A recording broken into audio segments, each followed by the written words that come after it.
হাসপাতালের করিডোরে বসে আছেন জহির ইসলাম। প্রিয়াকে কেবিনে রাখা হয়েছে, তানমনা ইসলামকে অন্য কেবিনে রাখা হয়েছে। তার প্রেশার আসমকে পল করে খুব খারাপ অবস্থা হয়ে গেছে। জহির ইসলামের শরীর জ্বলে যাচ্ছে রাগে। একবার খালি অতসীকে হাতের কাছে পাক, ওর গলা চেপে ধরবে, ওকে মেরেই ফেলবে। যার জন্য এত সমস্যা সেই যদি না থাকে, তাহলে আর সমস্যাও থাকবে না। জহির ইসলাম মৃদু নিঃশ্বাস ফেললেন। অরণ্য ইতস্ত করে বলল, তোর বাসায় থাকলে কি সমস্যা হবে? তুই তো একাই থাকিস। 2টো দিন আমি অতসীকে নিয়ে থাকতে পারবো তোর বাসায়? আমিন অরণ্যর কথা জবাব না দিয়ে পাল্টা প্রশ্ন করে, আঙ্কেল তোদের মেনে নেয়নি? তোর কি মনে হয় মেনে নিলে তোর বাসায় থাকতে আসতাম? আমার ব্যাংকে টাকা আছে, আজকে তো সময় নেই, আর কালকে গিয়ে টাকা তুলে নিয়ে আসবো, তারপর ফ্ল্যাট নেব একটা। ইনশাল্লাহ আমাদের কোনো সমস্যা হবে না। তুই আমার বাসায় যতদিন ইচ্ছে থাকতে পারিস, কোনো সমস্যা নেই তাতে। তুই কখন বাসায় যাবি? আমার যেতে দেরি হবে, রুগী আছে। তুই বাসায় চলে যা। এতক্ষণ কি অতসীকে নিয়ে চেম্বারে বসে থাকবি নাকি? এনে চাবি। আমিন চাবি বের করে দেয়। অরণ্য চাবি নিতে নিতে বলে, থ্যাঙ্কস দোস্ত, হয়েছে। আর ফরমাল করতে হবে না। তোর বউকে বলিস রাতে গরুর গোশত ঝাল করে বোনা করার জন্য, ফ্রিজে গোশত আছে। অরণ্য হেসে ফেলল, তোর খাই খাই সব আবার পাল্টালো না?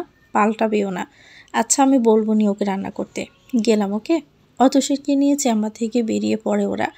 তারপর রিক্সা নিয়ে সোজা আমিনের বাসায় চলে যায়। 2 কামরার ছোট ফ্ল্যাট। একটা বসার ঘর আছে, কিন্তু বসার ঘরে সোফা সেট নেই। সেখানে একটা বড় টেবিল আর কতগুলো চেয়ার।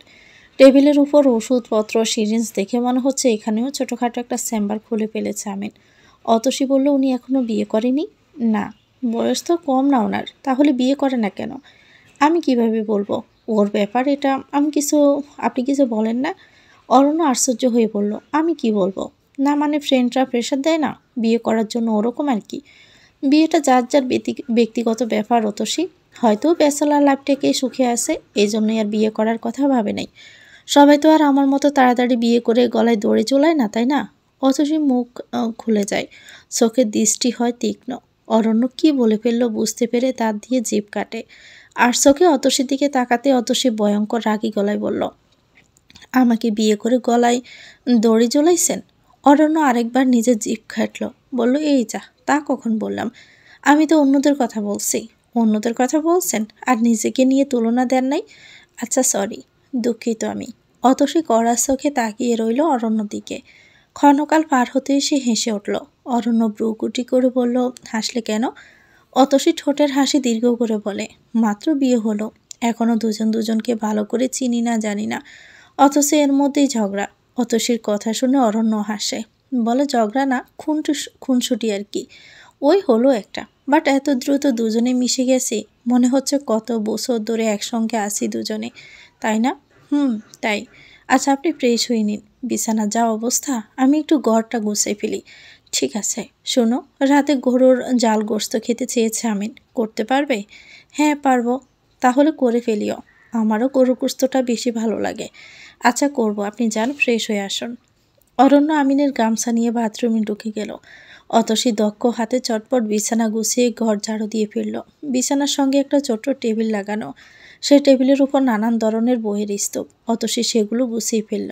অরণ্য বাথরুম থেকে বেরিয়ে বলল, বাহ, বেশ চটপট কাজ করো তো তুমি। প্রশংসা শুনে অতসীর মন ঝুমঝুম রুমরুম করে ওঠে। সে আহ্লাদী গলায় জবাব দেয়, যেই না কাজ, এগুলো করতে কি আর এত সময় লাগে? অরণ্য জবাব দেওয়ার আগে অরণ্যর ফোন বেজে ওঠে। অরণ্য দেখল দিবার কল। সে দ্রুততার সঙ্গে ফোন রিসিভ করলো। হ্যাঁ আপু বলো। ওপাশ থেকে দিবা উদ্বিগ্ন হয়ে বলল, বাসায় আয়। অরণ্যর কপালে সূক্ষ্ম বাজ পড়ে। কেন? বাবা আসতে বলেছে। বাবা কি মেনে নিয়েছে? না। তাহলে? প্রিয়া সুইসাইড করেছে, তাকে হসপিটালে নেওয়া হয়েছে। বাবা তোকে জরুরি ভিত্তিতে বাসায় আসতে বলেছে, অতসীকে সঙ্গ করে নিয়ে আসবি। আপু, যেহেতু বিয়ে করেছিস নিজের ইচ্ছায়, তাই এখন চাইলেও সবাইকে এড়িয়ে যেতে পারবি না। যা হওয়ার হবে তুই আয়, আমি আছি তোর সাথে, মনে রাখিস। অরণ্য একটুক্ষণ চুপ থেকে বলল, আসছি। ফোনের লাইন কেটে যায়। অরণ্যর হাস্যোজ্জ্বল চেহারায় চিন্তার ছায়া। অতসী উদ্গ্রীব হয়ে বলল, কি হয়েছে? কি বলেছে আপু? অরণ্য অতসীর দিকে তাকায়। অতসীর কোমল চেহারার মলিনতা, বিশেষত্বহীন চেহারা স্পষ্ট অভাব বলে দিচ্ছে। মেয়েটার বাবা থাকা সত্ত্বেও কত কষ্ট করছে সে। এই কষ্ট থেকে তাকে উদ্ধার করতেই অরণ্য এত বড় স্টেপ নিয়েছে। এ শেষমেশ যদি অতসীর কষ্টগুলো সরাতেই না পারে তাহলে লাভ কি হলো?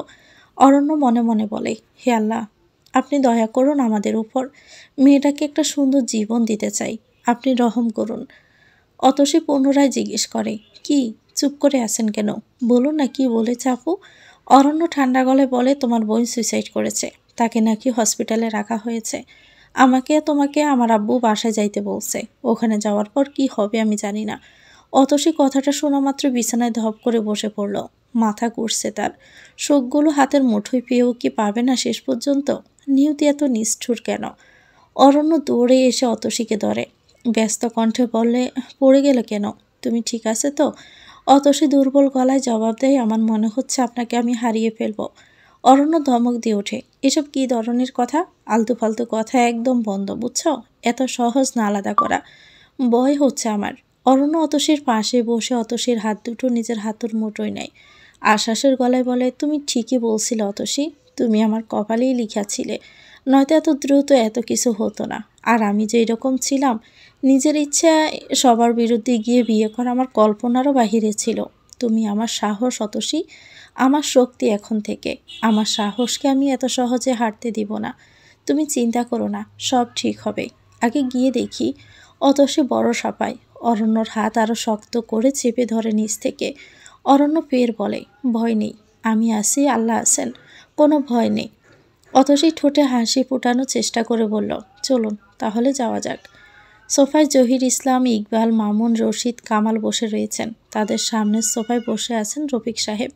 রফিক সাহেবের মাথায় ভীষণ রকমের ধরে আছে, যন্ত্রণায় মাথার রগ দপ দপ করছে, কিন্তু তিনি সেটা কাউকে বুঝতে না দিয়ে ঠোঁটে কৃত্রিম স্বাভাবিকতা ধরে বসে আছেন। জহির ইসলাম কিছুক্ষণ আগেই এসেছেন এখানে, সঙ্গে এনেছেন এলাকার বড় মাতব্বরদের। অরণ্যকে তিনি এত সহজে ছাড় দিবেন না, কিছুতেই না। রশিদ বললেন, কই, আপনার ছেলেকে ফোন দিয়েছেন? আসতে বলেছেন? রফিক সাহেব উচ্চ গলায় দিবার নাম ধরে ডেকে প্রশ্ন করলেন, ওরে ফোন দিছস? ভিতর থেকে দিবার গলা শোনা যায়, দিছি, আসতেছে। রশিদ ফের বললেন, ওই মেয়ে নিয়ে আসতেছে? পুনরায় ভিতর থেকে দিবা বলল, জি। ঠিক আছে, আসুক তারা। জহির ইসলাম বললেন, আমার মেয়ের স্বপ্ন ভাঙা, আমার মেয়েকে মারার সব প্ল্যান, আমি আজকে ওই দুটোকে দেখে নিব। রফিক সাহেবও উত্তর দিয়ে দিলেন, আমার ছেলের একার সব দোষ, আর আপনার মেয়ের কি কোনো দোষ নাই? আপনার মেয়েই তো সব নষ্টের গোড়া। যে ছেলে কলেজেও আমাকে তার মাকে সঙ্গে নিয়ে যেত, সেই ছেলের নামে আজ অবধি একটা রিপোর্ট আসেনি। সেই ছেলে আপনার মেয়েকে দুদিনে দেখায় বিয়ে করে ফেলছে। আশ্চর্য না? তাও যদি অতসী অপরূপা সুন্দরী হতো তাহলে একটা কথা ছিল, কিন্তু মেয়েটা তো কালো, তার মধ্যে নেই কোনো সৌন্দর্য। এমন একটা মেয়েকে হুট করে কোন ছেলে বিয়ে করবে বলুন? অবশ্যই আপনার আমার ছেলেকে ফাঁসাইছে, না হলে এরকম কেন করলো? ছেলেদের একটা হলেই হয়, গেড়া উঠলে কালা ধলা চিনে না। আর মেয়েরা না পেতে দিলে কোনো ছেলে তাকে জোর করতে পারে না। আপনার মেয়ে রাজি না থাকলে হলো কিভাবে বিয়েটা? এখন সব দোষ একা আমার ছেলের উপর কেন দিচ্ছেন? জহির ইসলাম দাঁড়িয়ে বললেন, কথাবার্তা সাবধানে বলেন, নিজের ছেলের দোষ ডাকতে অতসীর উপর সব চাপাচ্ছেন। রফিক সাহেবও দাঁড়িয়ে গেলেন, গায়ে লাগে আপনার, তাতে কেন লাগবে? অতসী কে হয় আপনার? আপনার মেয়ে হয়? তাহলে প্রথম দিন কেন আপনার মেয়েকে কাজের লোক বলে পরিচিত করে দিয়েছিলেন আমাদের সাথে? হ্যাঁ, আপনার মধ্যেই তো গণ্ডগোল আছে, আপনিই সুবিধা পাটি না। সাবধানে কথা বলবেন, গলা বাড়াবাড়ি করবেন না। আমি গলা বাড়াচ্ছি? শুরুটা কে করেছে শুনি? ইকবাল মাছ দিয়ে বললেন, কি শুরু করছেন আপনারা দুজনই চুপ থাকেন। আমরা কি এখানে সিনেমা দেখার জন্য আসছি? ছেলে মেয়েগুলো আগে আসুক, তারপর দেখা যাবে কি করা যায়। এখন আপনারা চুপ থাকুন। মামুনও ইকবালের কথার তালে তাল মিলায়, দুজনেই চুপ থাকুন। জহির ভাই, আপনি বসেন। অরণ্য অতসীকে নিয়ে বাড়িতে ঢোকে। এত মানুষ দেখে ওরা দুজনেই দাঁড়িয়ে যায়। অতসী অরণ্যর পিছনে লুকায়। ভয়ে তার হাত পা থরথর করে কাঁপছে। জহির ইসলাম অতসীকে দেখে নিজেকে সামলাতে পারেন না, বড় বড় পা ফেলে ছুটে আসেন। অতসীকে ধরার জন্য হাত বাড়াতে যাবে, ঠিক তখনই অরণ্য বলে ওঠে, খবরদার আঙ্কেল, অতসীর গায়ে একটা টোকা পড়লে খুব খারাপ হয়ে যাবে এখন। জহির ইসলাম হতভম্ব হয়ে দাঁড়িয়ে পড়েন। রফিক সাহেব তেড়ে এসে অরণ্যকে কষে থাপ্পড় লাগায়। অরণ্য দাঁতে দাঁত কামড়ে থাপ্পড়টা হজম করে নেয়। রফিক সাহেব কিড়মির করতে করতে বলেন, বেয়াদপের বাচ্চা, এতদিন এই দেখার জন্য তোকে বড় করলাম, আজকে তোর জন্য আমার নাক কান সব কাটা যাচ্ছে। এলাকায় সবাই সিসি করতেছে, ঘরে আউট মানুষজন এসে আমাকে অপদস্থ করতেছে। এত কিছুর পরেও তোর তেজ কমে না, তাই না? তোকে জুতা দিয়ে পিটিয়ে মেরে ফেলবো জানোয়ার। রফিক সাহেবের তেজ দেখে অতসী প্রচুর ভয় পায়। সে অরণ্যর পিঠের দিকটা শার্ট খামছে ধরে। অরণ্য কিছু বলল না, চুপ করে আছে। ইকবাল সবার মাঝে এসে বললেন, সবাই সোফায় গিয়ে বসেন, আমরা কথা বলবো ওদের সাথে। আপনারা দুজন একদম চুপ থাকবেন। পরিস্থিতি একটু ঠান্ডা হতে ইকবাল প্রথম প্রশ্ন করলো অরণ্যকে, তুমি প্রিয়া নামের মেয়েটার সাথে প্রতারণা কেন করলে? অরণ্য সহজ স্বাভাবিকভাবে উত্তর দিল, আমি কারোর সাথে প্রতারণা করিনি। প্রিয়াকে আমি কখনো ভালোবাসিনি। ও আমাকে ভালোবাসতো। আমার প্রতি প্রচুর উইক ছিল।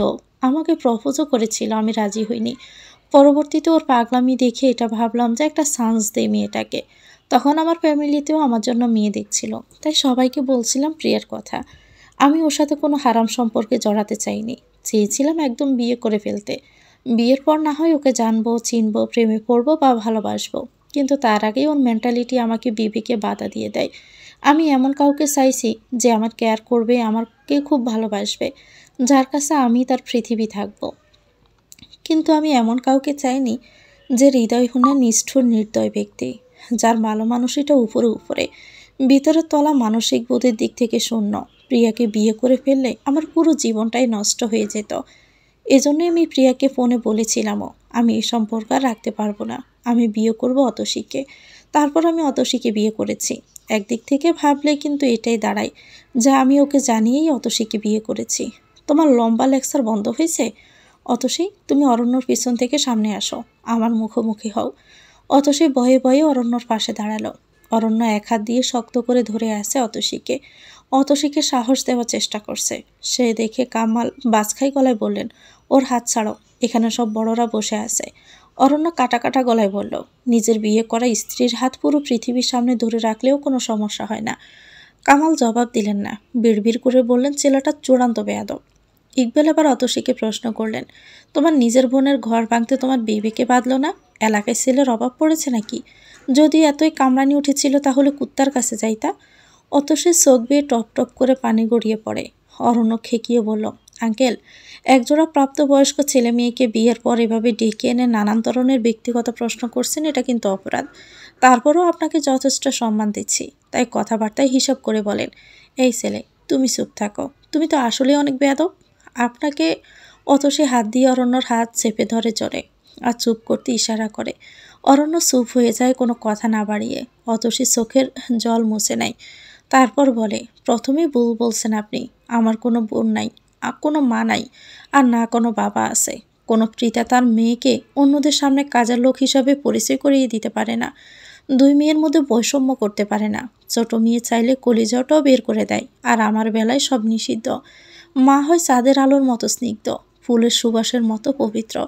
অথচ যাকে আমি মায়ের আসনে বসিয়ে মায়ের ভালোবাসা দিয়েছি, সে উঠতে বসতে আমাকে অলক্ষী কালী বলে খোঁটা দিয়ে এসেছে।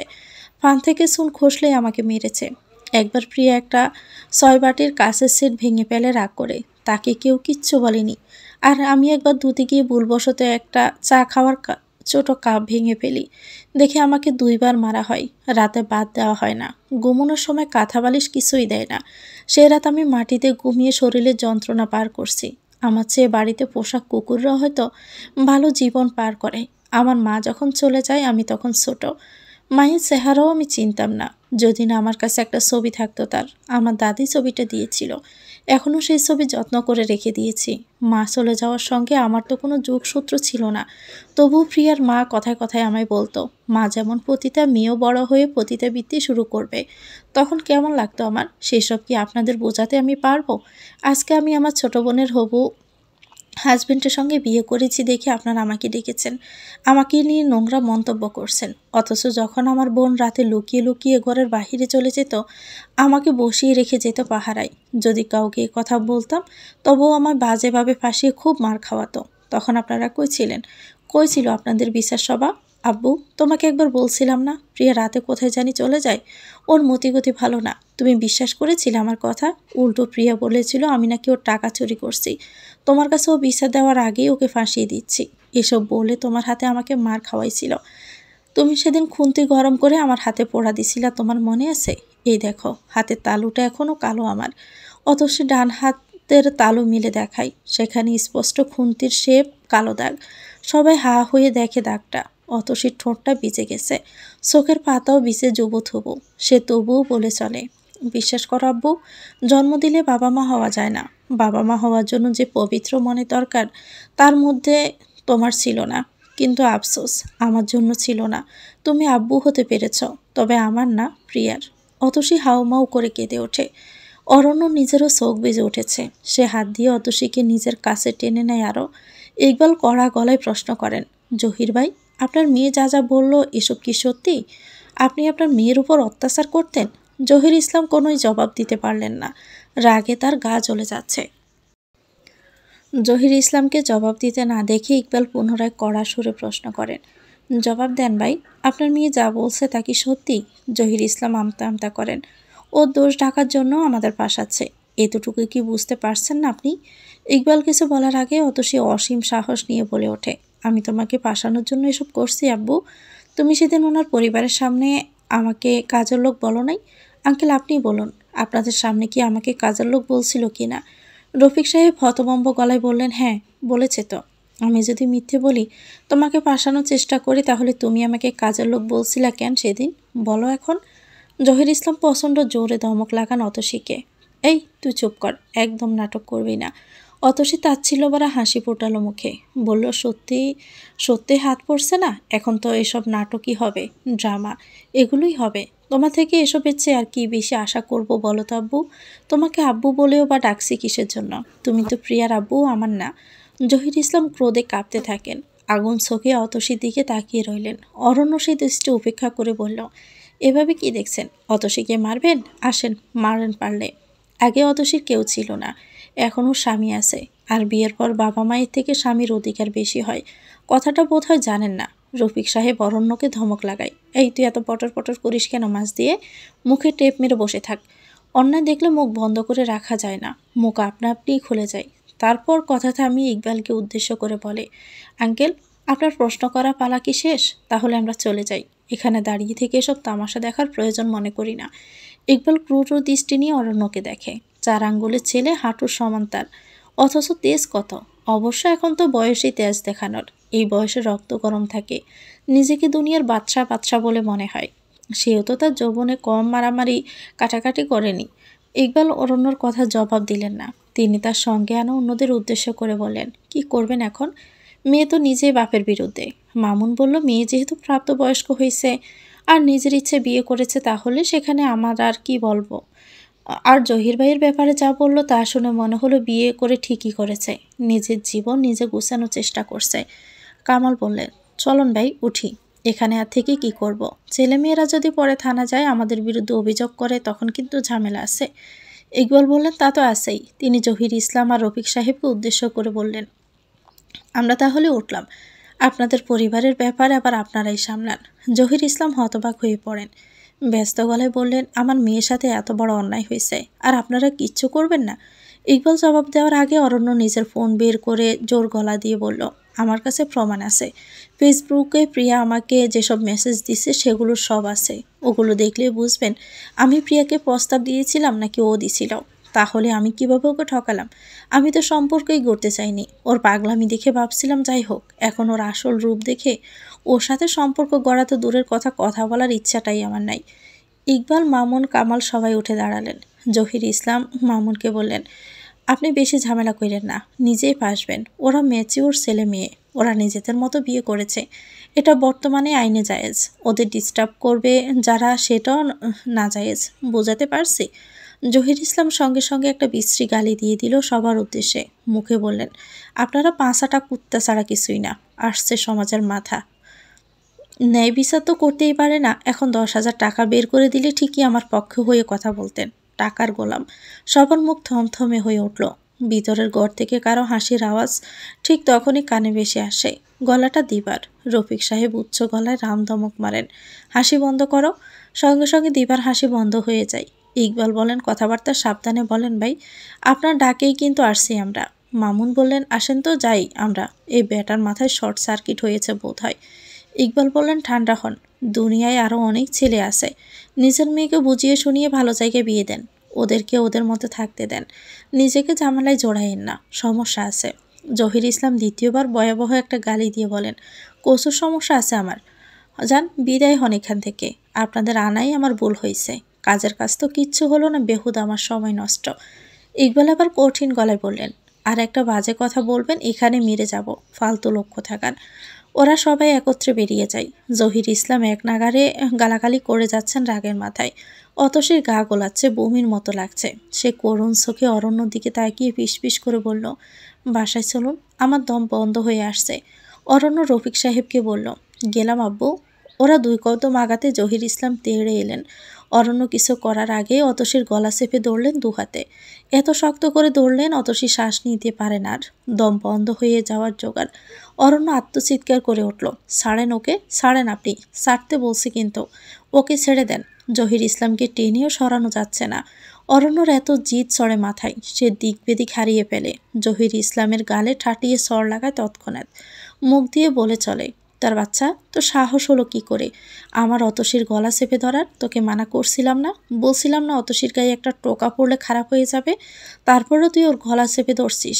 সর তুই এখান থেকে। জহির ইসলামকে এলোপাথারে সর সঙ্গে লাথি। রফিক ইসলাম সাহেব চেঁচিয়ে ওঠেন, দিবা, এই দিবা। দিবার সঙ্গে বেলি বেগমও ভিতর থেকে বেরিয়ে এসে স্তব্ধ হয়ে যান। দিবা রফিক সাহেব দুজনে মিলেও অরণ্যকে সরাতে পারছে না। অরণ্য জহির ইসলামের গলা চেপে ধরেছে, আজকে যেন তাকে মেরেই ফেলবে। অতসী তো অবাক, অরণ্য শান্ত চেহারার পিছনে এত অশান্ত রূপ। অতসী মেঝেতে বসে পড়ে, এক নজরে মারামারির দিকে তাকিয়ে থেকে হড়হড় করে বমি করে দেয়। বেলি বেগম চিৎকার করে বললেন, বাবা থাম তুই, মেয়েটা বমি করতেছে। অরণ্যর কর্ণকুহরে গিয়ে কথাটা ধাক্কা দেয়। অরণ্য তৎক্ষণাৎ থেমে যায়। জহির ইসলামের গলা ছেড়ে দিয়ে অতসীকে এসে ধরে। অতসী ক্লান্ত দুর্বল শরীরে এত ধাক্কা নিতে পারে না, সে অরণ্যর গায়ের উপরেও নুয়ে পড়ে। জহির ইসলাম ক্রমাগত কাশতে থাকেন। রফিক সাহেব তাকে সেই অবস্থায় ঘর থেকে টেনে বাহিরে বের করে দেন। বলেন, বলো আমার বাড়িতে আপনার ছায়া যেন আর না দেখি। তারপর জহির ইসলামের মুখের উপরে দরজাটা আটকে দেন। অরণ্য দিবাকে বলল, আপু, ওকে তোর রুমে নিয়ে যাই। দিবা বলল, যা। রফিক সাহেব কঠিন গলাতে আদেশ করেন, খবরদার, ও ছায়া যেন ভিতরের ঘরে না যায়। অরণ্য কঠিন চোখে রফিক সাহেবের দিকে তাকিয়ে থাকে। তারপর তার নির্দেশ অমান্য করে অতসীকে পাঁজাখোলা করে তুলে দিবার রুমের দিকে হাঁটা দেয়। রফিক সাহেব ক্লান্ত শরীরটা সোফায় এলিয়ে দেন। অরণ্য একের পর এক তার আদেশ অমান্য করছে। এই ছেলে কি পুরোপুরি তার হাত থেকে বেরিয়ে গেল নাকি? অতসীর হাত ধরে চুপ করে বসে আছে অরণ্য। অতসীর জন্য ভিতরটা সুরমার হয়ে যাচ্ছে তার। কিছুক্ষণ আগে যা ঘটে গেল সেসবের হিসেব কষতে বসে অরণ্য। যে ছেলে কারো মুখে লাগতো না সহজে, সেই ছেলে আজ কারো গায়ে হাত তুলেছে, তাও তার বাবার বয়সে একজন। কিভাবে সম্ভব? অরণ্য নিজেই নিজের কাজে হতভম্ব। দিবা বলে উঠল হঠাৎ, কি ভাবিস? অরণ্য ভাবনা থেকে বাস্তবে ফিরে বলে, কিছু না আপু, সত্যি বল, অবাক হচ্ছিস তাই না? ভালোবাসা সবই পারে। তুই অতসীকে প্রচণ্ড ভালোবাসিস, এই জন্যই ওর ক্ষতি কেউ করছে, আর তুই তা দেখেও চুপ থাকবি কিভাবে বল? অরণ্য চৌকিতে দিবার দিকে তাকায়, ক্ষণকাল চুপ থেকে বলে, ভালোবাসি। দূর, কি যে বলো না, বিশ্বাস হলো না আমার কথা? নিজে ভেবে দেখতো, একটা মেয়েকে শুধু তার কষ্ট থেকে মুক্তি পাওয়াতে তাকে তুই বিয়ে করে নিলি। তুই চাইলে ওকে একটা ভালো চাকরি দিতে পারতি, নিজের পায়ে দাঁড়া করাতে পারতি। বিয়ে করার প্রয়োজন ছিল না, ওর সার্টিফিকেট ছিল না তো। অনেকে আছে যাদের সার্টিফিকেট নেই, তবুও কিছু না কিছু করছে। ও তো লিখতে জানে, পড়তে জানে, একটা রিসিপশনেও ঢুকাতে পারতো, তাই না? অরণ্য চুপ করে রইল। দিবা বলল, শোন গাদা, তুই যেটা না জানিস সেটা আমি জানি। অতসীর দুঃখগুলো তোর হৃদয়ে এতটা ছুঁয়ে গেছে যে তুই ওকে অজান্তে ভালোবাসতে শুরু করেছিস। ওর প্রতি তোর মায়া এক্সট্রিম লেভেলে বেড়ে গেছে। ওর গায়ে একটা আঁচড় লাগলে তোর কলিজায় টান পড়ায়। আজকে ওকে যখন ওর বাবা মারলো তোর কষ্ট হয়নি বল? অরণ্য নিচু গলায় বলল, হয়েছে। মেয়েটা লক্ষ্মী আছে, তোকে অনেক আগলে রাখবে। সবচেয়ে বড় কথা, ওর ভিতরে লুকোচুরি নেই। ওর বাহিরেও যা, ভিতরেও তা। ও যেন একটা বইয়ের পাতা, যে বইয়ে কভার নাই, চাইলে ওকে উপর থেকে গড় গড় করে পড়া যায়। অরণ্য ঠোঁটের কিনারায় হাসি ফুটে ওঠে। দানিশ দরজায় মুখে এসে দাঁড়ায়। অরণ্য দানিশকে দেখিয়ে বলল, মামা, ওখানে কি? ভিতরে এসো। দানিশ গুটি গুটি পায়ে হেঁটে এসে দিবার পাশ ঘেসে দাঁড়ায়। দিবা দানিশকে মেয়েকে রাগ দিয়ে বলে, বড়দের মাঝে কি? দানিশের ইনোসেন্ট গলা, মামাই তো ডাকলো। অরণ্য হাসে, আপু, তুই একটু বেশি বকিস। মামা, তুমি এদিকে আসো তো, আমার কোলে আসো। দানিশ গেল না অরণ্যর কাছে, বলল, মামি ঘুমাচ্ছে, আমি গেলে বেশি নড়াচড়া হবে। যদি মামির ঘুম ভেঙে যায়? বাবা, মামির জন্য এত চিন্তা? মামি কতগুলো বমি করছে। মামি কি অনেক অসুস্থ মামা? একটু অসুস্থ শোনা, মামি ঠিক হয়ে যাবে মামা, তুমি চিন্তা করো না। দিবা দানিশের কান টেনে দিয়ে বলল, ওরে পাকনা, এখনই এত কথা শিখেছিস? দানিশ আস্তে করে বলল, আম্মু লাগে তো, যাও এখান থেকে, মামি ঘুমাচ্ছে, এখানে শোরগোল করা ঠিক হবে না।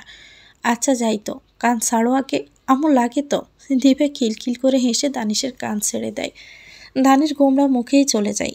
অরণ্য বলল, তুমি সব সময় বাচ্চাটাকে বকো মারো, এটা কিন্তু ঠিক না। দিবার চোখ ছোট ছোট করে বলে, ও আমি খালি ওকে মারি বকি এসব চোখে পড়ে না, আর যে ওকে ভালোবাসি তা কি চোখে পড়ে না? অরণ্য হাসলো, তার বোনটা কত বড় হয়েছে, অথচ কথাবার্তায় এখনো বাচ্চা মোবাব। বেলি গম্ভীর হয়ে রুমে ঢোকেন। তাকে দেখে অরণ্যর হাসি মিলিয়ে গেল। দিবর সোজা হয়ে বসল। বেলি বেগম এবার দিবার দিকে তাকালেন। দিবার সেই দৃষ্টি দেখে প্রশ্ন করল, আমি চলে যাব? বেলি বেগম গম্ভীর গলায় বললেন, যেতে হবে না, থাকো। দিবা সরে বসল। বেলি বেগম খাটে বসে অতসীর দিকে তাকালেন। অরণ্য অতসীর হাত ধরে রেখেছে দেখে বেলি বেগম বলেন, ওর হাতটা এখন তো ছাড়ো, ও তো আর গায়েব হয়ে যাবে না নাকি? অরণ্য হাত ছেড়ে দিল। বেলি বেগম পুনরায় বললেন, তুই আমাকে একবার বলতি যে ওকে বিয়ে করতে চাস, আমি সবাইকে বুঝিয়ে সুঝিয়ে ওকে এবারের বউ করে নিয়ে আসতাম। তুই আমার একমাত্র ছেলে অরণ্য, তোকে নিয়ে অনেক আশা ছিল, সব আশাই জল ঢেলে দিলি। অরণ্য জবাবে বলল, এখন যতটা ইজিলি বলতেছ, বিয়ের আগে বললে এতটা ইজিলি বলতা না মা। অতসীকে তোমার মানবিক বোধের কারণে ভালো লাগে, কারণ ও এতিম, ওর অনেক কষ্ট। তুমি কারো কষ্ট সহ্য করতে পারো না আমি জানি মা, কিন্তু অতসীকে নিজের ছেলের বউ করে আনার মতো মানসিক চিন্তাও তোমার নেই, আর হতেও না। তোমাকে বিয়ের আগে বললে আমাকে উল্টা এটা সেটা বুঝিয়ে অতসী থেকে আলাদা করে রাখতা।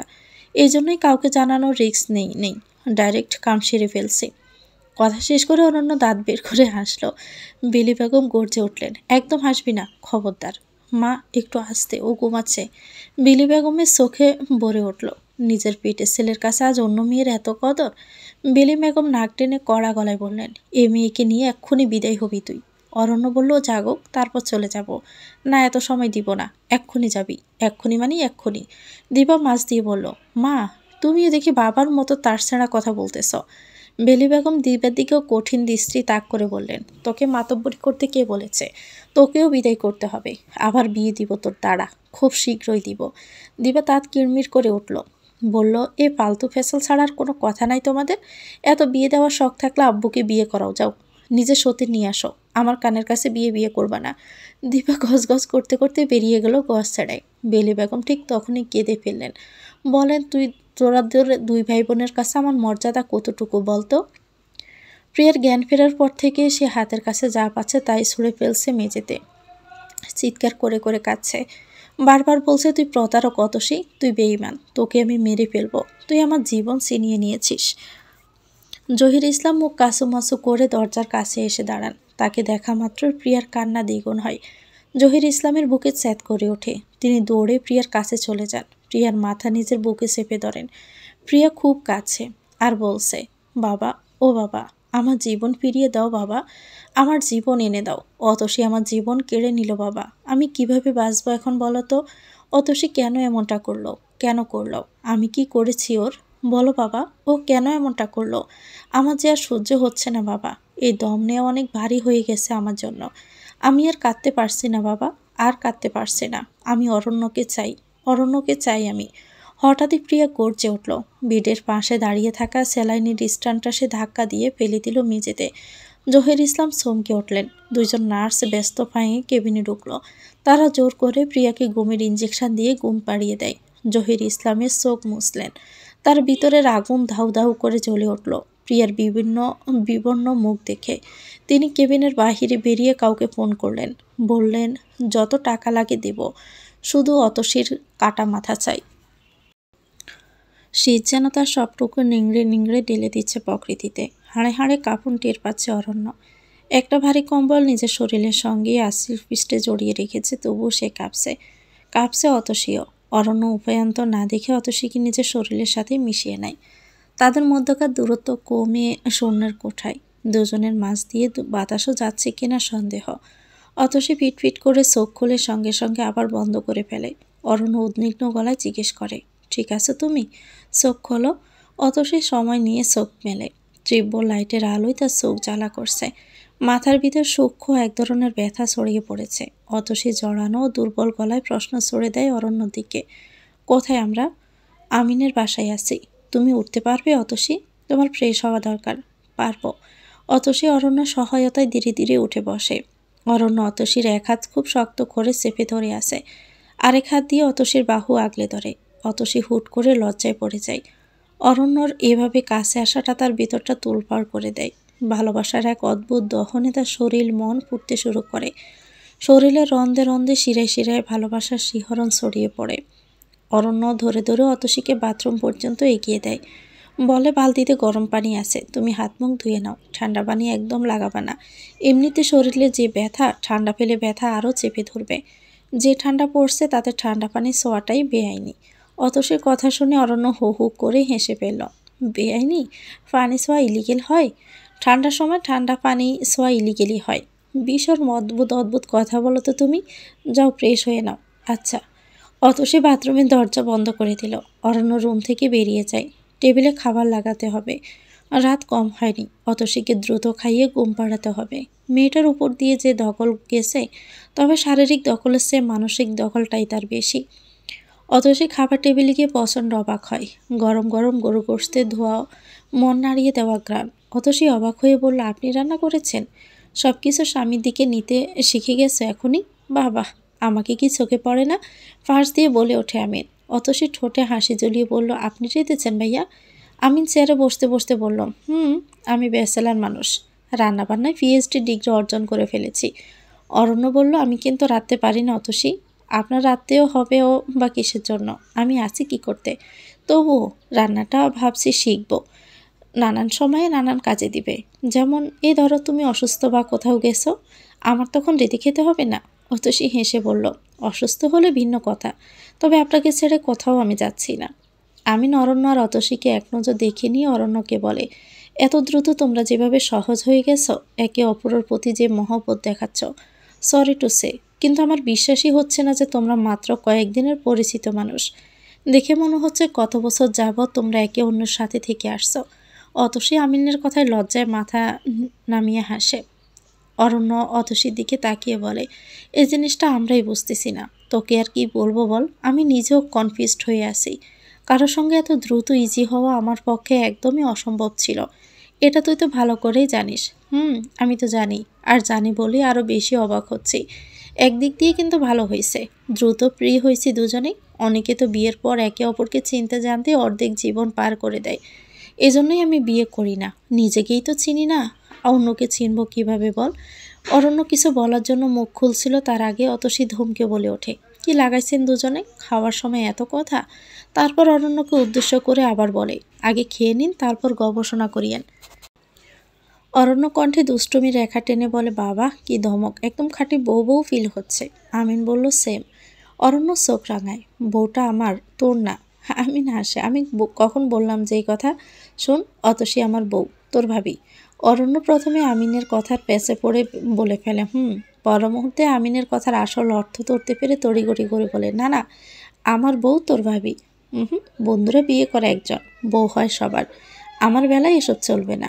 আমি বিয়ে করছি আমারই বউ। দূর বেটা, তুই পান্তাবাদ, আমরা দুধবাদ। অতসী, তোমার পান্তাবাদ ভালো লাগে নাকি দুধবাদ ভালো লাগে? অতসীও দুষ্টুমির গলায় জবাব দেয়, দুধ আমার একদম পছন্দ না, দুধ দেখলেই আমার বমি আসে। এর ছেড়ে পান্তাবাদ পোড়া মরিচ আর পেঁয়াজ কুচি দিয়ে খাওয়া অনেক ভালো। অতসীর কথায় এমনের মুখ বোতা হয়ে যায়। অরণ্য হু হু করে হেসে বলে, এ না হলে আমার বউ? অতসীও হাসি মুখে শাসায়, এবার খান তো, অনেক পাজলামি হয়েছে। অতসীর কথায় ওরা দুজনেই চুপচাপ খাওয়ায় মনোযোগ দেয়। আজ অনেক দিন পর তৃপ্তি নিয়ে খাওয়া সারে আমিন। এর আগেও খাওয়াতে তৃপ্তি ছিল, তবে আজকে যেন অন্য কিছু ছিল। এ অন্য কিছুটা কি? একটা ফ্যামিলি হয়েছে ওর, এটাই হবে হয়তো। আমিন ছোটবেলা থেকে একাকিত্বের সঙ্গে বড় হয়েছে। ওর মা মারা গেছে খুব ছোটবেলায়। মায়ের চেহারাটাও ভালো মতো মনে নেই ওর। আর বাবা, সে ছিল সামান্য এক দিনমজুর, যা কামাতো সব নেশার পিছনে ঢালতো। গ্রাম থেকে মাধ্যমিক দিয়ে শহরে এসেছিল আমিন। উদ্দেশ্য ছিল একটা কাজ জোগাড় করা। ঢাকায় আসার তৃতীয় দিন সংবাদ পায় তার বাবা নেশাগ্রস্ত অবস্থায় রাতের অন্ধকারে বাড়ি আসার পথে বড় বটগাছের সঙ্গে বাড়ি খেয়ে মাথা ফাটিয়ে ওখানেই মারা যায়। আমিনের একটুও কষ্ট হয়নি এই খবর শোনার পর, উল্টো একটা মুক্তি মুক্তি অনুভূতিতে সিক্ত হয়েছে সে। এতদিন দুটো পেট চালানোর চিন্তা ছিল তার, পিছুটান ছিল, কিন্তু এখন সে মুক্ত। নেই কোনো পিছুটান, নেই কোনো আত্মীয়, নেই কোনো রক্তের টান, আর না আছে কোনো দায়িত্ব। বাবার কবরে মাটি দিয়ে আবার ঢাকায় ফিরে আসে আমিন। ভাগ্য তার এত সুপ্রসন্ন ছিল কে জানতো সেটা। এক বাড়িতে লজিং মাস্টার হিসেবে উঠে সে। বাড়ির টুকটাক বাজারের দায়িত্ব আর মালিকের ৩ ছেলেমেয়ের পড়ানোর দায়িত্ব। খেলার দায়িত্ব এ ছিল আমিনের কাজ। বিনিময়ে ৩ বেলা খাওয়া পেয়েছে। মালিকের মহানুভবতার কারণে কলেজে পড়ার সুযোগ পেয়েছে। কিভাবে যে মেডিকেলে চান্স পেয়ে গেল আমিন সে এক বিস্ময়। মেডিকেলে সিট পাওয়ায় ওই বাসা ছেড়ে মেডিকেলে ওঠে আমিন। এরপর আর পিছনে ঘুরে তাকাতে হয়নি। সামনে তার উজ্জ্বল ভবিষ্যৎ হাসি মুখে তার জন্য অপেক্ষায় ছিল। সব পেয়েও একটা কমতি ছিল আমিনের বুকে। আজ অরণ্য অতসীর সঙ্গে কাটানো মুহূর্তে সেই কমতিটা খানিকটা হলেও কম লেগেছে। আমিন বুঝতে পারে একটা তার ঘর চাই, নিজের বউ বাচ্চা পরিবার চাই তার, কিন্তু কাকে তার ঘর বানাবে? যৌবনে যাকে প্রথম মনে এঁকেছিল সে তো দুহাসা কেবল, চাইলেও তাকে ছোঁয়া যায় না। অনেক ভেবে ভেবে দিন রাত পার হয় আমিনের, তার জায়গাটাও কাউকে দেওয়া যায় না। মেয়েটা আস্ত একটা জাদুকর। নিজের জন্য আমিনের বুকে বিশাল জায়গা বানিয়ে সে গা ঢাকা দিয়েছে সমাজের চাদরে। আর আমিন বুকের মধ্যে থাকা ফাঁকা জায়গার হাহাকার ডেকে ডুলে তুলছে সব সময়। মেয়েটা কি জানবে তাকে ভালোবেসে কেউ একজন প্রায় রাতে কাঁদে? জানবে কি মেয়েটা তার জন্য কারো জীবন সত্যিকার অর্থে থমকে আছে? না, জানবে না। আমিন তাকে জানতে দিবে না। আমিনের এক বুক ফুঁড়ে গভীর কষ্টের এক দীর্ঘশ্বাস বেরিয়ে গেল। অতসী বলল, কয়টা বাজে? অরণ্য ফোনে টাইম দেখে নিয়ে জবাব দেয়, 12:30। এত রাত? জেগে আছেন কেন, ঘুমান। অরণ্য অতসীর দিকে ফাঁস ফিরে শোলো। ড্রিম লাইটের আলোয় অতসীকে লাগছে স্বর্গীয় রহস্যময়ী পরী। সে ক্ষণকাল অতসীর দিকে চুপচাপ তাকিয়ে থেকে উত্তর দিল, আমার ঘুম আসছে না। অতসীর ঘুম আসছিল না। অরণ্যর ঘুম আসছে না শুনিয়ে সে লাফিয়ে বসে উঠল। উৎসুক গলায় বলল, চলুন গল্প করি তাহলে। অরণ্য উঠল, তবে পুরোপুরিভাবে না। অর্ধেক পিঠ দেওয়ালে লাগানো হেলান দিয়ে বসল। বলল, বলো, আপনার কোন রং পছন্দ? তেমন কোনো চয়েস নেই। এর আগে তো ভেবে দেখিনি কখনো। এখন ভাবুন, সবারই প্রিয় রং থাকে, আপনারও আছে, ভেবে বলুন। অরণ্য পাল্টা প্রশ্ন করল, তোমার পছন্দের রং কি? আমার আমার তো নীল বেশি ভালো লাগে। তাহলে আমারও নীল পছন্দ।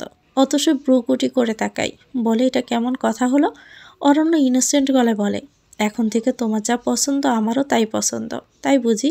আমার তো ২০ পছন্দ, তাহলে কি আপনারও ২০ পছন্দ হবে? অরণ্য থতমত খায় অতসীর কথায়। অতসী খিলখিল করে হেসে ওঠে। নীল কিন্তু বিষাদের রং মিস্টার। ছোট থেকে আমাকে জড়িয়ে সুখে থেকে দুঃখই বেশি ছিল, তাই নীল রংটাই জড়িয়ে গেছে পছন্দের সঙ্গে। তাই নাকি? তাহলে সুখের রং কি? লাল? হুম, লাল হলো বিপদের রং। সুখের রং এক একজনের কাছে এক এক রকম। আমার কাছে সুখ মানে হচ্ছে সাদা। সাদা? সাদা হলো পবিত্র রং। নয়তো কাফনের কাপড় সাদা হলো কেন? কালো নীল তাও তো হতে পারতো, তাই না? অরণ্য বেবাসাকা গলায় জবাব দেয়, তাই তো। আল্লাহ আমাদেরকে পাঠান পবিত্রভাবে, নিয়েও যান পবিত্রভাবে। যেহেতু এত রং থাকতে তিনি সাদাকেই নির্দেশ করেছেন কাফনের পবিত্র অংশ হওয়ার জন্য, তাতে বোঝা যায় সাদা রং পবিত্র রং। আর পবিত্রতাই সুখ। অপবিত্র জিনিস স্বল্প সময়ে সুখ দেয়। আমি স্বল্প সময়ের সুখ চাই না, আমি চাই দীর্ঘস্থায়ী সুখ। অরণ্য বিমুগ্ধ হয়ে কথা শুনে অতসীর। মেয়েটা এত ভালো ভালো কথা কোথা থেকে শিখলো? অতসী বলে চলে, আমার যখন খুব ভালো লাগে, তখন খুব সুখ অনুভব হয়, তখন আমি সাদা জামা পরতাম। ভালো কথা, আমার কিন্তু সাদা জামা নেই এখন, সব তো ওই বাসায়। আমার জন্য এক সেট সাদা জামা এনে দিবেন। একদম সাদা হতে হবে, কোনো রং থাকলে কিন্তু চলবে না। আচ্ছা, এনে দিব। তোমার কখন কখন সুখ অনুভব হতো অতসী? অতসীর হঠাৎ চোখে জল ভরে আসে।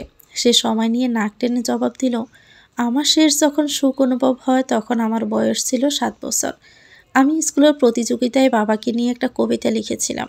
বাবা সেটা পড়ে এত মুগ্ধ হয়েছিল, আমার গালে চুমু খেয়ে বলেছিল, আমার সোনা মা। সেদিন এত সুখ সুখ লাগছিল আমার। আমি সারাদিন সাদা ফ্রক পরে ঘুরে বেরিয়েছি।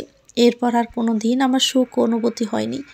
বুঝলেন? প্রিয়ার মা আসলো, আমার কপালের সুখ চলে গেল।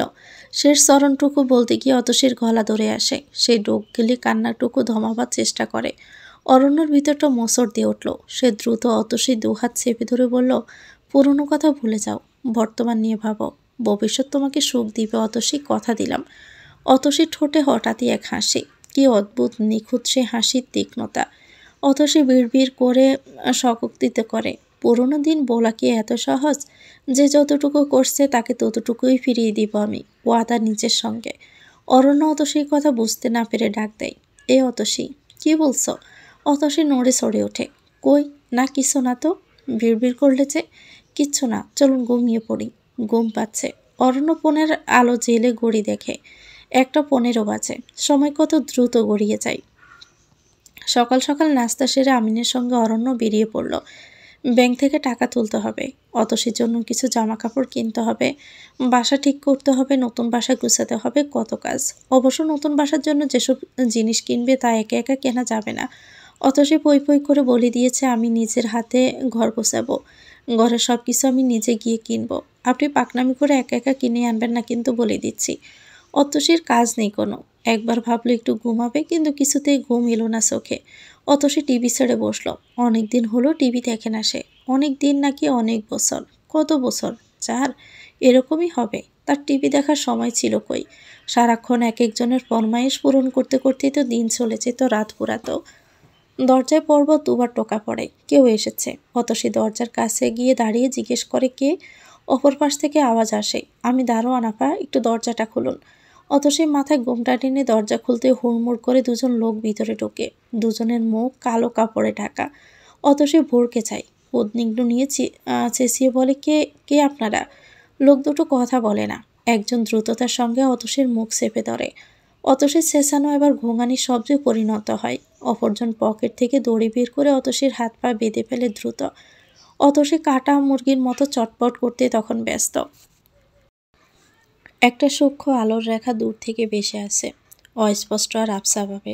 অতসী গৌরগস্থের ন্যায় সেদিকে তাকিয়ে রইল। কতক্ষণ একভাবে তাকিয়ে থাকতে থাকতে তার মস্তিষ্কে প্রথম যে কথাটা ধাক্কা দিল তা হলো, আমি কোথায়। কথাটা মনে হতে অতসীর চোখ বন্ধ করে পূর্বের স্মৃতি রোমন্থন করতে লাগলো। অরণ্য ব্যাংকে টাকা তোলার জন্য বেরিয়ে গিয়েছিল। ঘরে সে একা ছিল। কলিং বেল বাজলে সে দরজা খুলে দেয়। দারোয়ানের পরিচয়ে যারা ঘরে ঢোকে তারা দারোয়ান ছিল না। তারাই জোর জবরদস্তি করে অতসীকে বেঁধে তুলে নিয়ে আসে। অতসীর হাত পা বাঁধার পর তার চোখও বেঁধে ফেলেছিল। চোখের সামনে গাঢ় অন্ধকার দেখতে দেখতে একসময় গভীর নিদ্রায় তলিয়ে যায় অতসী। চোখ মেলতে আবছা আলো ঘরের আধার মেশানো এই ঘরে নিজেকে আবিষ্কার করে। হিসেব পাকা কেউ তাকে তুলে এনেছে তার ক্ষতি করার জন্য। তাহলে এখনো তাকে ভাসিয়ে রেখেছে কি জন্য? মতলব কি এদের? এরা কি চাই? অতসী এলোমেলো ভাবনায় তলিয়ে যাচ্ছে ধীরে ধীরে। সেদিক থেকে চিকন আলো আসছে। সেদিকে হয়তো দরজা বা বের হওয়ার পথ। অতসী ভাবে, একবার উঠে সেদিকে যাবে কি না। অতসী ধীরে ধীরে ওঠার চেষ্টা করে। মাটিতে পা ফেলতে অতসীর সর্বাঙ্গ কেঁপে ওঠে। সে মৃদু আর্তনাদ করে পায়ের দিকে তাকাতেই দেখে গাঢ় রক্তের সরু ধারা বয়ে যাচ্ছে। অতসী দপ করে মাটিতে বসে পড়ে। আবার মুখ দিয়ে অস্পষ্ট স্বরে ঘুমাতে থাকে বারংবার। পাটা কাছে টেনে নেয়। দেখে পায়ের তলা ক্ষত বিক্ষত হয়ে আছে। কাটাছেঁড়া জায়গা দিয়ে গল গল করে রক্ত বেরোচ্ছে। কি যে যন্ত্রণা! অতসীর গাল গড়িয়ে জল পড়ে। পাটা বুকে জড়িয়ে কুঁকড়ে যায় সে। কে করলো এমনটা? কেন বা করলো? থমথম আওয়াজ তুলে একজন রুমে ঢোকে। অতসী ভয় নিয়ে সেদিকে তাকায়। অন্ধকারে তার চেহারা অস্পষ্ট আবছা। দীর্ঘদেহী লোকটার হাতে বড় একটা রামদা। অতসী আতকে ওঠা গলায় বলল, কে তুমি? কি চাও? কেন তুলে এনেছো আমাকে? কেন আঘাত করছো আমাকে? আমি তো তোমাদের চিনি না, তোমাদের কোনো ক্ষতিও করিনি। তাহলে কেন এমনটা করছো? ছেড়ে দাও আমাকে, যেতে দাও। অতসীর কান্নার বেগ বেড়ে যায়। নিষ্ঠুর লোকটা তীক্ষ্ণ হাসি পালাপালা করে দিচ্ছে অতসীর বুক। অতসী কান্না থামিয়ে পুনরায় মিনতি করে বলে, একবার যেতে দিন না প্লিজ। কেন আটকে রেখেছেন আমাকে? কি করেছি আমি? দয়া করুন, যেতে দিন প্লিজ। লোকটার মোটা পুরুষালী কণ্ঠ থেকে ধ্বনি বের হয়ে এবার সে বলে, এখান থেকে আমাদের মর্জি ছাড়া কেউ যেতে পারে না। তাহলে মর্জি করুন, আমাকে যেতে দিন। লোকটি হাসল। অতসীর মনে হলো পৃথিবীর সবচেয়ে বীভৎস হাসি এই হাসিটা। সে আতকে চোখ সরিয়ে নিল। লোকটি বলল, এখানে তোকে কুতকুত খেলবার লাইগা আনি নাই মাইয়া, আনছি তোর কল্লা কাটনের লাইগা। তোর কল্লা লাগবো আমাগো। অতসী কেঁপে ওঠে। সে শূন্য দৃষ্টি নিয়ে তাকায়। থমথমে নিস্তেজ গলায় বলে, আমার মাথা কেটে ফেলবেন? হ, কাটটা ফেলামো। আমার মাথার কি প্রয়োজন আপনাদের? আছে দরকার। তোর মাথা দিয়ে পদ্মা সেতু হইব। আমার মাথা দিয়ে পদ্মা সেতু হবে? তুই তো অনেক কথা কস মাইয়া, চুপ থাক। শুয়ে পড়, একটা কোপ মারুম, কাম তামাম। বেশি বকর বকর করলে ব্যথা বেশি পাবি। অতসীর হৃৎপিণ্ড তার সর্বোচ্চ গতিতে চলছে। একটা সময় আসে মানুষ ভয় পেতে পেতে যাত্রা হয়ে যায়। তখন পৃথিবীর অন্য কোনো ভয়ে ভয় মনে হয় না। সব ভয় জয় করতে শিখে যায় 1 সেকেন্ডেই। অতসীর হঠাৎ মনে হলো তাকে বাঁচতে হবে। একটা জীবনে শুধু দুঃখ নিয়ে যেতে আসেনি সে, তাকে সুখগুলো কুড়াতে হবে। আর এখন যখন সুখের বাগানে জায়গা হয়েছে তার, তখন এত সহজে মারা যাবে না, কিছুতেই না। শেষ নিঃশ্বাস পর্যন্ত তাকে লড়ে যেতে হবে বাঁচার জন্য, অরণ্যর জন্য, তার পরিকল্পিত ভবিষ্যতের জন্য। লোকটা রামদা হাতে কেমন নবাবী চালে এগিয়ে আসছে। সেই লোকের চোখে চোখ রেখে একদম ঠান্ডা গলায় বলে, মানুষের মৃত্যুর আগে তার শেষ ইচ্ছে পূরণ করতে হয়। আপনি কি আমার শেষ ইচ্ছে পূরণ করবেন? লোকটা থামে। অতসীর কথায় তার ভ্রুগুলো অদ্ভুতভাবে কুঁচকে যায়। অতসী উত্তরের অপেক্ষায় তাকিয়ে আছে। লোকটা এক মুহূর্তে কি যেন ভাবলো, বলল, এখান থেকে ছাড়া পাওনের ইচ্ছে কইলে তো পূরণ করবার পারুম না। না না, এখান থেকে যাওয়ার আশা বলবো না। আমার অন্য একটা ইচ্ছা আছে, পূরণ করবেন বলুন। কি যে পেশাতে পালাই দিছ? না, করবার পারতাছি না। আর একটুখানি পরে মইরা যাবা, মায়া হইতাছে। আচ্ছা কও, কি আশা তোমার মনে? অতসী ঠোঁটে হাসলো, কিন্তু চোখ দিয়ে যেন আগুনের হালকা বেরিয়ে আসছে। সে প্রশ্ন করে, আমাকে মারার জন্য কে বলেছে আপনাকে? লোকটা চুপ করে রইল, বাম হাত দিয়ে মাথাটা চুলকালো একটু। অতসী পেট জানতে চাই। আমি তো মরেই যাব, আমার জানাও না জানাও তবুও জানতে চাই। কারণ ওপারে গিয়ে সবসময় মনে হবে কি এমন কারণে মৃত্যু হলো আমার, যা জানাই হলো না। এ জীবনে শান্তি সুখ পাইনি, ওপারে গিয়ে একটু নিশ্চিন্ত থাকতে চাই। কিন্তু এই উত্তর না জানতে পারলে ওপারে গিয়ে অতিষ্ঠ হয়ে থাকবো। বলুন না প্লিজ। লোকটা ফের মাথা চুলকায়, এদিক ওদিক তাকিয়ে বলে, এর আগে কাউরে মারতে আইয়া তার লগে এত কথা কই নাই। তুমি না কেমন কইরা জানি কথা কও, গলায় দম আছে তোমার। সে শক্ত করে বলে, আমার উত্তর দিন। লোকটা আবারও এদিক ওদিক তাকালো, তারপর ফিস করে বলল, এইখানে মালিকের নাম কওয়া মানা, তবুও কইতাছি তোমারে, যে তোমার কল্লা চাইছে হের নাম জহির ইসলাম। হ্যাই কইছে তোমারে মায়েরা তোমার কল্লাটা যেন হের কাছে পাঠাই দেই। সে নিজের জন্মদাতার নাম শুনে এত চমকালো, তার সমস্ত মনের জোর, সমস্ত সাহস এক নিমিষে ফুরিয়ে গেল। কোনো পিতা কি নিজ সন্তানের মাথার জন্য লোক ভাড়া করে? ছি! অতসের বুক ভেঙে কান্না পায়। এতটা নিচ কিভাবে নামলো তার বাবা, সে ভেবে পেল না। সে চোখ বন্ধ করে বড় বড় দম নেয়, পাকা ডোক গিলে কান্নাগুলোকে গিলে ফেলার ব্যর্থ চেষ্টা করে। নাকে একটা বোটকা গন্ধ ধাক্কা দিচ্ছে। সে দ্রুত প্রসঙ্গ পাল্টায়, প্রশ্ন করে, এত বাজে গন্ধ কিসের? মদের। এইটা হইল জল্লাদগড়। এখানে সব মাল আইনা লটকাইয়া দেই, লটকানো শেষে সবাই মিলে এখানে পার্টি করি, মদ খাই, রক্ত দিয়া রং খেলি। আমাকে মারার পরে আমার রক্ত দিয়ে রং খেলবেন আপনারা? খেলবাম। এবার হয় চুপচাপ কইরা, বহুত সময় নষ্ট হইল, আর করা যাইব না। বড় ভাই আইলে খবর আছে আমার। হো চুপচাপ। সে কথা বাড়ালো না, শুয়ে পড়ল পাটাতনে। চোখ বন্ধ করে তার মায়ের ছবিটা মনে মনে আঁকলো। প্রাণ ভরে কয়েকবার বিড় করে ডাকলো, মা, মা, আমি মরে যাচ্ছি মা। বেঁচে থাকতে কোনো দিন তোমার সাথে দেখা হলো না, তোমাকে ছোঁয়া হলো না মা, আর কোনো দিন হবেও না হয়তো। ভালো থেকো মা। শোনো, আমি তোমায় খুব ভালোবাসি। মায়ের ছবি মানসপট থেকে মুছে যেতে না যেতেই অরণ্য ছবিটা উকি দিয়ে উঠল। অতসীর বুক ধক করে উঠল। উনি হয়তো পাগলের মতন খুঁজছেন অতসীকে। সে তো কোনোদিন জানবেও না একটা জল্লাদ গড়ে অতসী চটপট করতে করতে মরে গেছে। মারা যাওয়ার আগে কত শতবার তার ঠোঁট বলতেছে ভালোবাসি, ভালোবাসি। অতসীর ভালোবাসা তো সে জানলই না। কি কপাল, এত কষ্টের পর তাকে পাওয়া, অথচ সংসার শুরুর আগেই সব শেষ। কেন শেষ? এত দ্রুত সব শেষ হয়ে যায় কেন? কেন স্বেচ্ছায় নিজের জীবন দিয়ে দেয় অন্যকে? অতসী কেন দিচ্ছে নিজের প্রাণ? অরণ্যকে ছাড়া কবরে গিয়েও তো শান্তি মিলবে না তার। তবে এত সুন্দর পৃথিবী, এত সুন্দর ভালোবাসা রেখে অতসী তুচ্ছ লোককে কেন অনুমতি দিচ্ছে তার প্রাণ নেওয়ার? প্রাণ সংশয় করা এত সোজা? এত? অতসী চোখ খুলল। লোকটা দুহাত উঁচু করে রামদা তুলে ধরছে, চোখ বন্ধ করে বিড় করে আওড়াচ্ছে কিছু। দেখে মনে হচ্ছে সে কোনো পূজা পাঠ করছে, আর অতসী তার পূজার বলি। এই তো সুযোগ। অতসী শরীরের সমস্ত শক্তি দিয়ে লোকটার অন্ডকোষ টিপে ধরে, দুহাতে অন্ডকোষটা ধলাই মলাই করতে থাকে। আচানক আক্রমণে লোকটা কেঁপে ওঠে, হাত থেকে পড়ে যায় রামদা। সে কুকিয়ে নিচু হয়। অতসী খেপা বাগুনির মতো লাফ দিয়ে উঠে দাঁড়ায়। আশ্চর্য, পায়ের ব্যথা একদম তুচ্ছ লাগছে এখন। মাটি থেকে তুলে নেয় রামদা। লোকটা হিংস্র চোখে তাকিয়ে আছে। উঠে দাঁড়ানোর জন্য এক হাত দিয়ে ভর দিয়েছে পাটাতনে। সময় নেই, কেউ বোধহয় আসছে। আবার ধপ ধপ শব্দ। অতসী চোখ বন্ধ করে ইয়া বলে এক কোপ বসা লোকটা দেহে। একটা হাত সম্পূর্ণ কেটে পড়ে যায় দেহ থেকে। রক্ত চলকে অতসী লালে রঞ্জিত হয়। লোকটা আর্তনাদ করতে করতে নিচে গড়িয়ে পড়ে। কেউ একজন কি হয়েছে শম্ভু, কি হয়েছে বলতে বলতে ছুটে আসে। দফাদফ তীব্র শব্দ হয়। অতসী দরজার দিকে চোখ তাক করে, তার চোখ রক্তের লাল বর্ণ ধারণ করে আসে। সামনে যাকে পাবে এক্ষুনি পিষে ফেলবে তাকে। একটা খুন করে যেন অতসীর শক্তি বেড়ে গেছে কয়েক গুণ। দরজার দিকে তাকিয়ে শম্ভুর মৃতদেহ দেখে আগত লোকটা চোখ হিংস্র হয়। সে গজরাতে গজরাতে এগিয়ে আসে অতসীর দিকে। অতসী চিৎকার করে বলে, খবরদার, কাছে আসলে গর্দান নিয়ে নিব।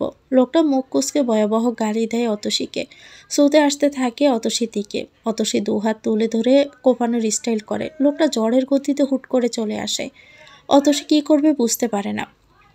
লোকটা অতসীর হাত দুটো চেপে ধরে আচমকা। ব্যথায় হাত থেকে রামদা পড়ে তীব্র আওয়াজ তোলে। লোকটা এক হাত দিয়ে অতসীর দু গাল চেপে ধরে। গালগুলো যেন দাঁতের ফাঁক ঢুকে যাবে। আর একটু পর অসহনীয় ব্যথা গ্রাস করে অতসীকে। অতসী চিৎকার করে ওঠে, মা, তুই কোন সাহস আমার সঙ্গীরে মারছস? এত বিঘে তোর, এত তেল, তোর তেল সব বাহির কর্ম। কি বিশ্রী কথার ধরন তাদের, কি বাজে বাসা। অতসী নিতে পারে না আর। সে হড়মড় করে বমি করে দেয় লোকটার চোখে মুখে। এতে সুযোগ পায় অতসী। লোকটা নিজেকে সামলাতে গিয়ে অতসীকে ছেড়ে দেয়। অতসী পিছিয়ে পাটাতনের কাছে গিয়ে দাঁড়ায়। চোখ যায় একটা বড় পাথরের দিকে, যেটা পাটাতনের নিচে রাখা। হয়তো ছুরি দাম দেয় এটা ঘষে ঘষে ধার করে তারা।